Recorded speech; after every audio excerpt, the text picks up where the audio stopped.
Libertad de prensa no es solo poder hablar de lo que uno quiere hablar. Es poder hacerlo sin represalias ni hostigamientos. Pero la gente, el pueblo ecuatoriano está en otra dimensión de pureza. Las marchas de ayer, mire, compañero Jaime Yepes, le dije, oiga, compañero Jaime, ¿cómo vio usted las marchas por línea telefónica? Me dice, ya le voy a dar una respuesta. Y me dio la siguiente respuesta. Solo le pido a Dios.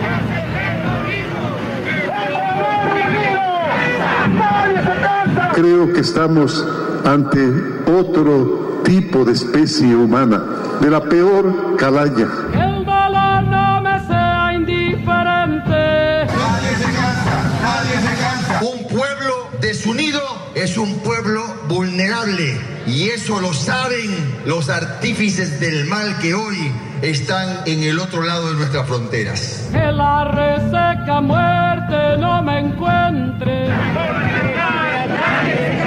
Vistiendo la única camiseta con el color posible en estos momentos, que es el blanco de la paz, que es el blanco de la unidad nacional.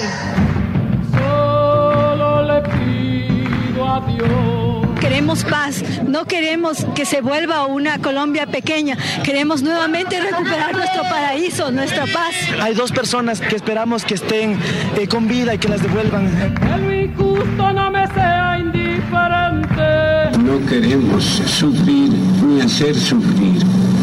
El que hace sufrir, sufre también fuertemente. Que no me abofete la otra mejilla. La memoria de Paul, Javier y Efraín y los 4 compañeros militares no puede ser una memoria del terror, no puede ser una memoria del odio y no puede ser una memoria del miedo. Después que una garra me arañó esta suerte. ¿Cómo ganar esta guerra? Y solos no debemos porque no somos culpables y solos no podemos porque no estamos en condiciones de hacerlo. Solo le pido a Dios. Fueron centenares los que participaron vestidos de blanco en esta marcha por la unidad. Que la guerra no me sea indiferente. Les debemos esa oración que se eleve, que alcance sus corazones y que les diga que aquí estamos, que queremos que su único legado sea la paz. Solo le pido a Dios. Día de unidad nacional y de un solo grito por la paz. En varias ciudades del país, miles de ecuatorianos se movilizaron.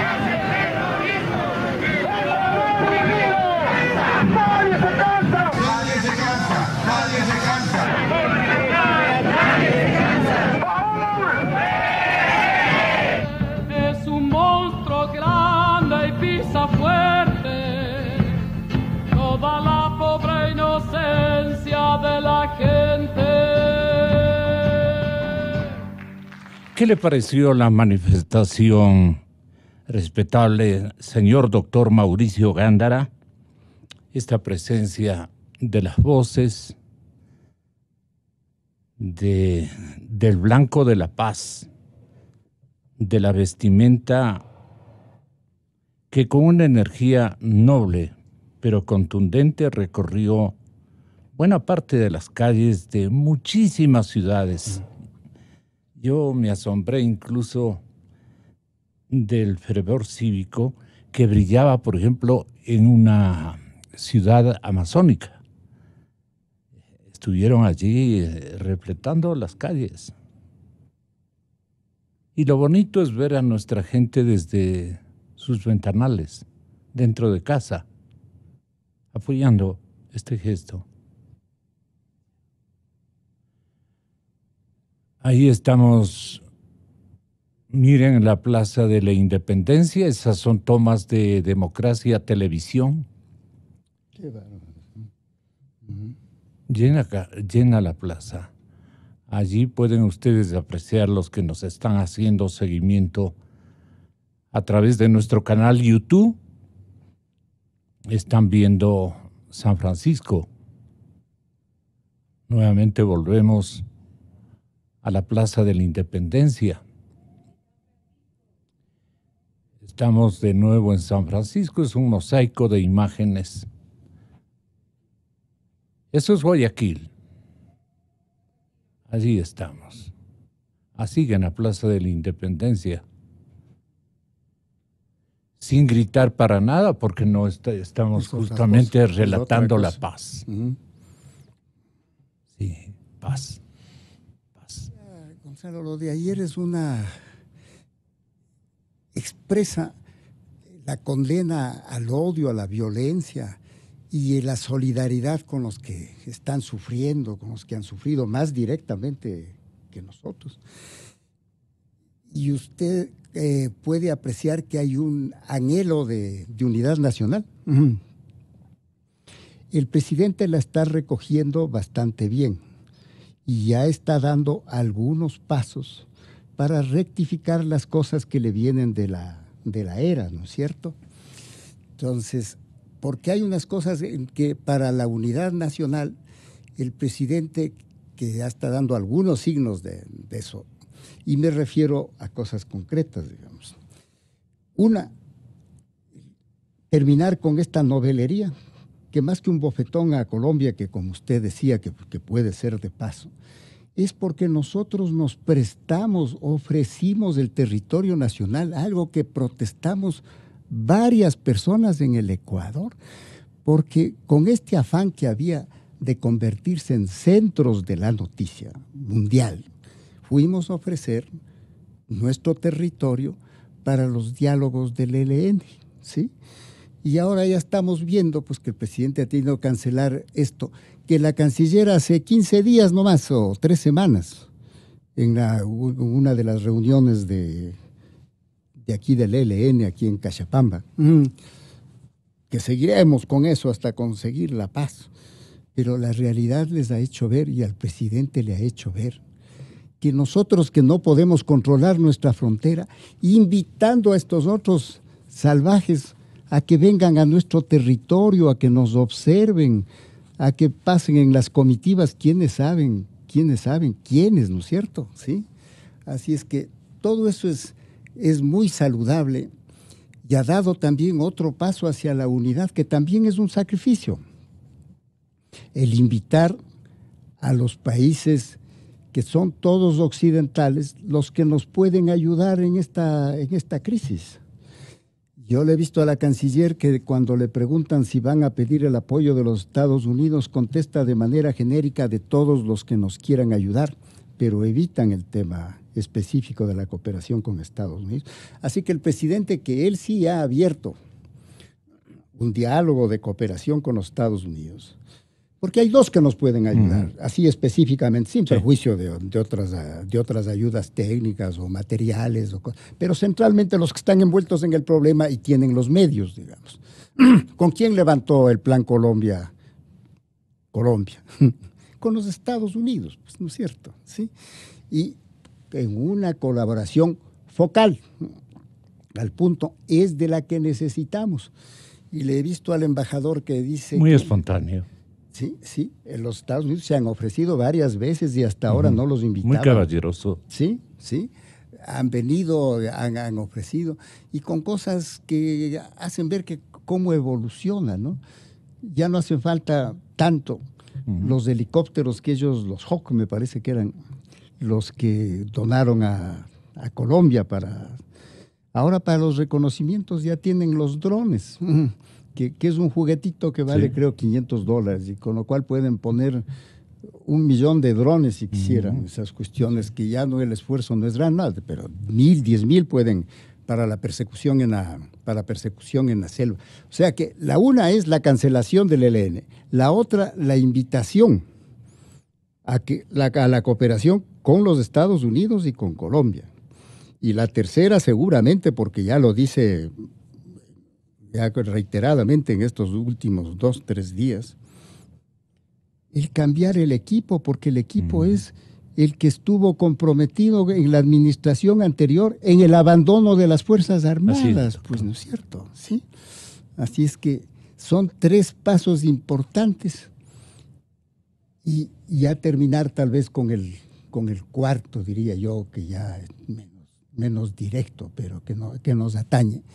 Porque nosotros, estando en esta cooperación que hemos visto no solo con Estados Unidos, sino que han ofrecido Inglaterra, Francia, etcétera, todos se han ofrecido, pero ¿nos ha ofrecido alguna ayuda o puede darnos alguno de los del ALBA? ¿Nos puede dar alguna ayuda allí? Y nosotros empeñados en apoyar lo que casi nadie apoya, salvo en Sudamérica, salvo Evo Morales, nadie apoya este proceso dictatorial y salvaje de Maduro, ¿no es cierto? ¿Sí? Entonces, son cosas de visión entera que el presidente esté empezando a adoptar y que debe hacerlas ya definitivas. Creo que aquí ya tenemos que pasar a la siguiente etapa de lectura de lo que está ocurriendo en la frontera. Creo que al inicio hubo una enorme imprecisión o ambigüedad o ingenuidad en plantear como un interlocutor sin más relaciones a Guacho. Guacho es ciertamente un emisario, es un hombre que representa una amenaza transnacional mayor, respecto a la cual la política exterior ecuatoriana tiene que ya tener una claridad y la política ¿Es un gran protagonista, quiere decirnos? No, es un interlocutor, es un hombre que hace es el frente ejecutor de una amenaza transnacional mucho mayor, sea el cártel de Sinaloa, o sea, un conjunto de relaciones que parece que están produciendo en Colombia. Se están produciendo en Colombia los diversos grupos disidentes de las FARC que se disputan los territorios ligados a la frontera y que llegan a formas de agregación y a veces de disputa de esos territorios y en el que Guacho puede tener mayor o menor protagonismo, la confluencia de distintos carteles de drogas, el de Sinaloa o aquel al cual está vinculado Gerald o que estuvo gestando como un cartel más autónomo. Es decir, hay una trama compleja de la cual no tenemos claridad, una trama compleja en la que tenemos ideas algo difusas, pero que tenemos que proceder en medio de eso. Lo que hay que hacer es tratar de cada vez navegar con menor oscuridad y con más claridad. Ciertamente Guacho es un interlocutor de algo mayor, es un hombre que está encabezando un conflicto con el país, representando fuerzas mayores. Y estas fuerzas mayores son amenazas intermésticas, amenazas que son internacionales, que tienen incidencia doméstica, que al margen de que sea ecuatoriano, colombiano, donde fuere Guacho, simplemente es un agente de esa amenaza y Ecuador tiene que reconocer la naturaleza de la amenaza. El tema es cómo un país desde nuestra dimensión hoy día puede reconocer la naturaleza, los dos nuevos pilares de su temática, de su agenda de desarrollo, el tema de la violencia. El narcotráfico viene acompañado de un corredor de violencia, no solamente de transporte de drogas, sino un corredor de violencia, y el tema de la seguridad, cómo hacer seguridad moderna. Eso junto a un proceso mayor, que tenemos un problema de estabilización económica, y no hay estabilización económica si no hay ajuste en los gastos más fuertes, que generalmente suelen ser los militares, y en este caso vamos a demandar mucho más gasto militar. Con razón, hay que defender esa frontera. Hay un tema de corrupción, al cual se asocian necesariamente estos otros elementos, y hay un tema de desarrollo institucional. Ni la seguridad ni la violencia pueden combatirse sin desarrollo institucional.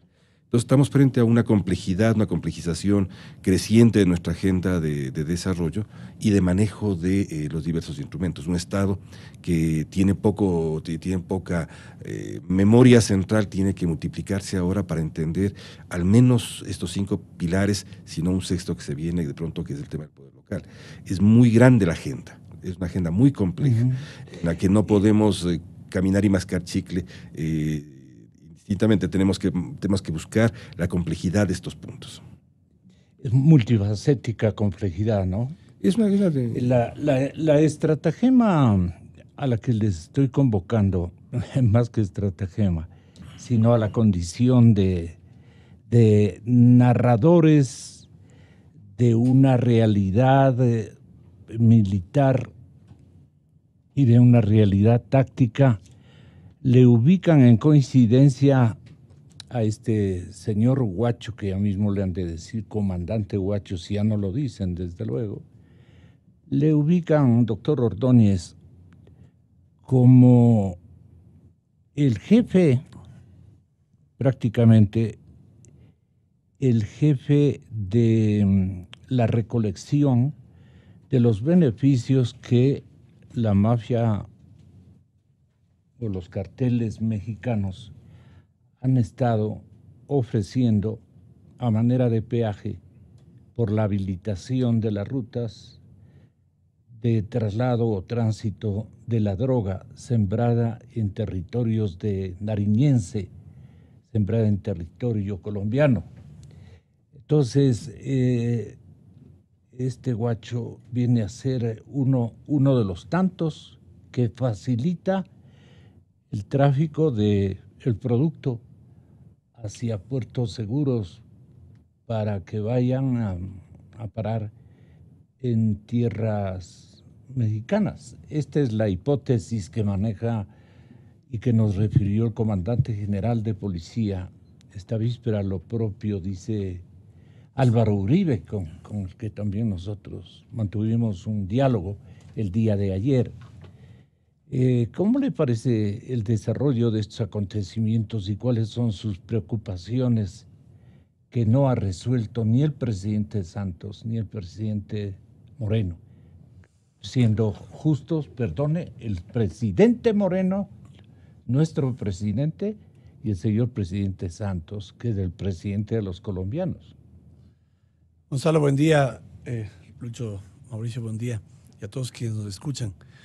Bueno, el descubrimiento de que esta disidencia o las FARC tienen vínculos con narcotráfico me parece tardío, porque sea del cartel de Sinaloa o sea de cualquier cartel, la guerrilla en frontera estuvo vinculada al negocio del narcotráfico hace muchísimos años. El problema fue que cuando se discutió la desmovilización a través de los acuerdos de paz, no se incluyó esta variable. La variable de que la fuente de financiamiento de las actividades terroristas de Timoshenko y las FARC era el sembrío y la comercialización de cocaína. Entonces, ahora hay, dice, un nuevo vínculo, ¿no?, con el cartel de Sinaloa. Bueno, esto lo que hace es definir un tratamiento en relación a la logística y ver cómo es que esa logística se produce para llegar con la droga a los mercados de este cártel. Pero el esfuerzo o el enfoque o la estrategia de combate es algo que no se hizo o no se previó, no se analizó antes, y nos agarra de sorpresa este momento cuando nos damos cuenta que tenemos en la frontera viva esta nueva, digamos, narcoguerrilla, no liderada por Guacho, antes era liderada por Timoshenko. Timoshenko está en Bogotá disfrutando de la impunidad y del poder político que le regalaron, y los otros siguen cuidando el negocio que era el negocio histórico de la guerrilla. Cuando los ecuatorianos salieron a las calles, yo no estuve, salieron a las calles el día de ayer, gritaban paz, y me parece bien. Pero más que paz, lo que debemos gritar es seguridad. Porque contra la delincuencia no hay paz. Contra la delincuencia hay que pedir seguridad, y la seguridad quiere decir una estrategia para erradicar esa delincuencia. Y esto es lo que debemos pedir al presidente Moreno, porque el Estado para eso se justifica. El Estado se justifica para dar seguridad a los ecuatorianos, seguridad a las personas, seguridad a los bienes. Y hoy hay una amenaza, ¿no?, inminente a esta seguridad de las personas, ¿no? Se empieza ya a sembrar un ambiente de incertidumbre, de miedo. Y desconfianza. Bueno, esto tiene que ser sanado, digamos, con la seguridad de que el Estado ecuatoriano, a través del gobierno, está ejerciendo su poder para garantizar la seguridad de los ecuatorianos.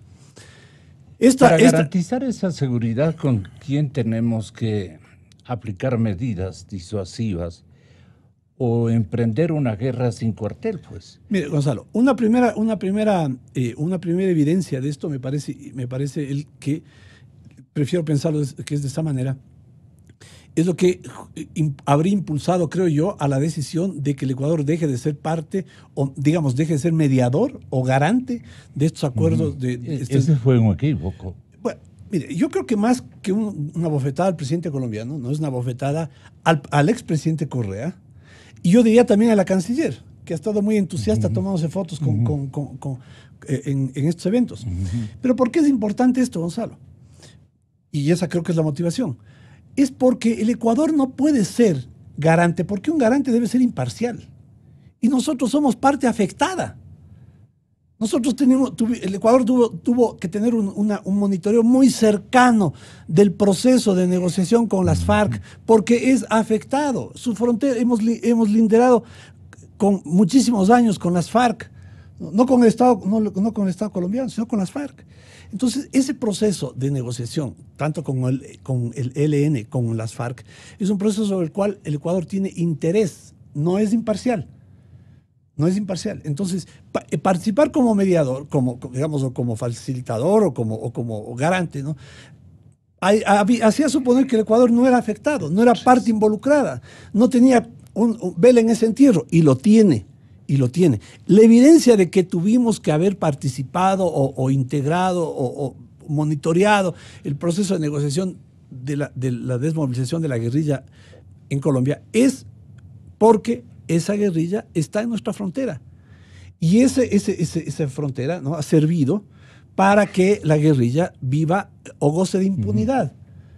Recordemos que el campo de Angostura estuvo en terreno ecuatoriano y era un campo de descanso de Raúl Reyes, al cual Correa dijo que no conocía o que no sabía quién era. Y hace muchos años se hablaba de la frontera porosa. Así es. Porque se hablaba de que, no se hablaba, se confirmaba que muchas veces guerrilleros pasaban a usar al territorio ecuatoriano como santuario de descanso, ¿no? Y ahí me parece a mí que, primero, reconocer que esa es una realidad que nos afectaba, y frente a eso, ahora creo yo que el Estado ecuatoriano, y hay que pedir al presidente Moreno, que se plantee una estrategia común, conjunta, entre Ecuador y Colombia. Ya basta de repetir que el problema de la guerrilla es el problema del lado colombiano. No, es un problema también ecuatoriano. Y frente a eso necesitamos una estrategia combinada entre Colombia y Ecuador para evitar que la frontera se convierta en una forma de impunidad. La diferencia en el asunto, o debemos preguntarnos cuál es la diferencia.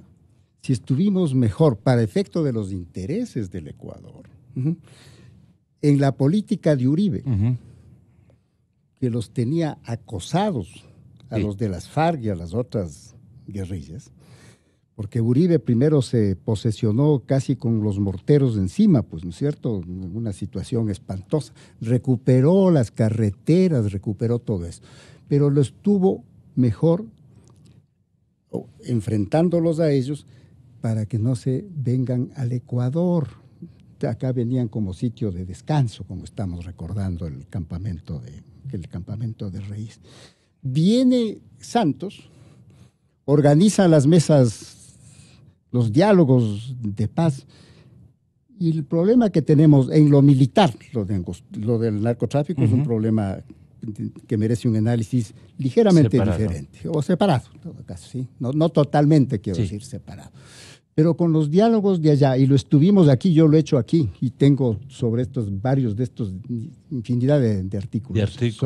Sobre ¿qué este decían punto. o sopesaban sus artículos? Sí, vea, pero lo que quiero decir es, con el acuerdo de paz es que se nos vino el problema de Colombia al Ecuador, pues. Porque hicieron, como estaba recordándolo Diego, me parece, ¿sí?, hicieron un acuerdo con la cúpula dándoles las senadurías, las garantías y todo eso, pero el resto de esa gente, de esos muchachos que entraron de 15 años a la guerrilla, el resto de esos muchachos no tienen preparación, pues si no saben manejar una máquina de escribir, peor una computadora, pues, no saben otra cosa que manejar su fusil y dar protección a los agentes de la... Y cobrar los peajes. Claro, entonces, ese problema de Colombia con Santos, ese es el que se nos vino. Y en medio de esto, el Ecuador no asistió a las conversaciones, ni siquiera de observador. Creo que no asistió, ni siquiera como observador, a las conversaciones en Cuba, ¿no es cierto? ¿Sí? Y se le ocurrió, porque qué garantía, ¿no?, qué tranquilidad, que en Cuba, donde tienen inclusive simpatía por los de las FARC, ¿sí? Pero claro, ¿sí? Fueron a vacacionar la cúpula de las FARC. Pero allí estaban en una isla, en un régimen dictatorial, amigo de ellos, ¿sí?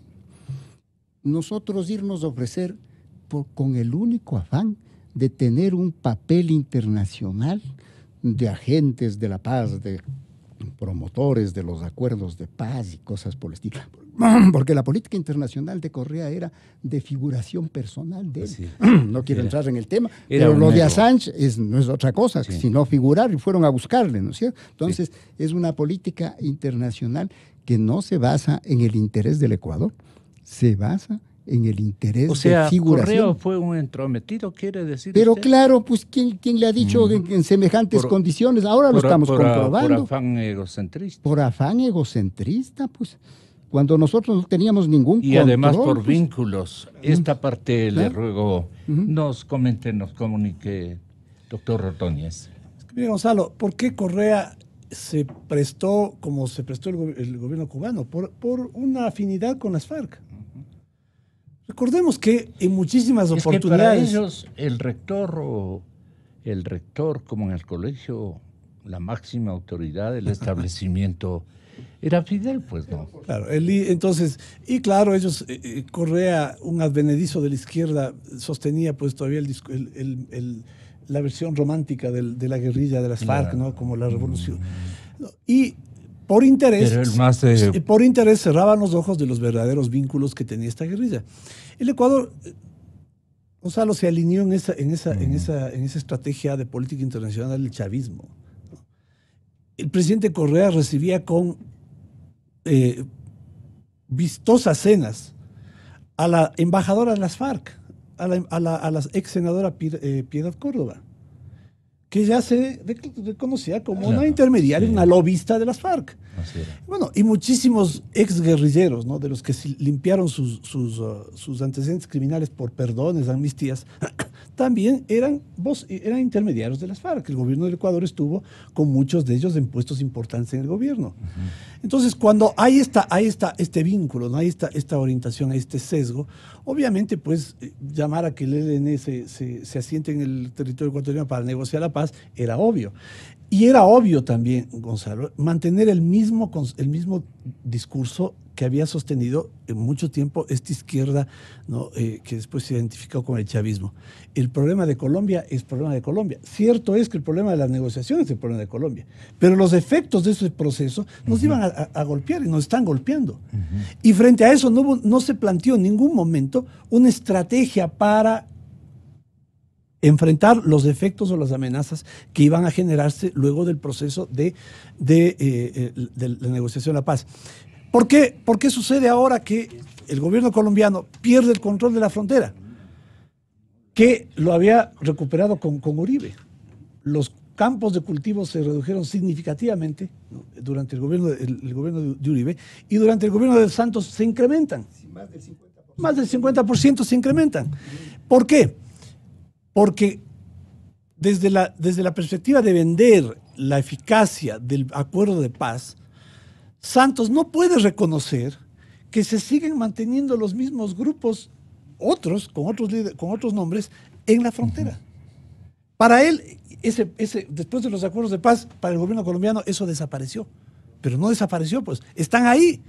Está ahí la guerrilla, está ahí el narcotráfico, está ahí el narcoterrorismo.